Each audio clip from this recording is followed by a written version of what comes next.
রায়পুরের কৃষকরা বলে হাত টাকা জিতবে, রায়পুরের শ্রমিকরা বলে হাত টাকা জিতবে, রায়পুরের মেহনতি মানুষ বলে হাত টাকা জিতবে। কিন্তু আমরা বলতে চাই, সেরকম পরিবেশ কি তৈরি হয়েছে? আমরা দেখছি একটি দল সবকিছু দখল করে আছে। আমাদের সম্মানিত প্রশাসক, যারা প্রশাসনের দায়িত্ব রয়েছেন, সরকারের বিভিন্ন বাহিনীর দায়িত্ব রয়েছেন, আপনাদেরকে অনুরোধ করি, আপনারা হয়তোবা মনে করছেন সামনে ওই দল ক্ষমতায় আসবে, এই জন্য তাদেরকে সার্ভিস দিচ্ছেন, ঠিক কিনা বলেন?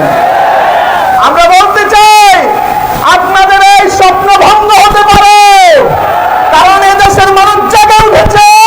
তারা পুরোনো কোন শক্তিকে দেখতে চায় না, ইসলামী শক্তিকে দেখতে চায়।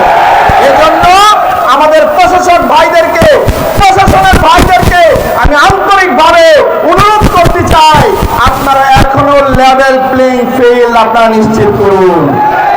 সকল দলের প্রতি আপনারা বৈষম্য মুক্ত আচরণ করুন, সেই আহ্বান রেখে আপনাদেরকে আবার ধন্যবাদ জানিয়ে মাঠে ময়দানে আগামী দেখা হবে সে প্রত্যাশা জানিয়ে আমার সংক্ষিপ্ত বক্তব্য শেষ করছি।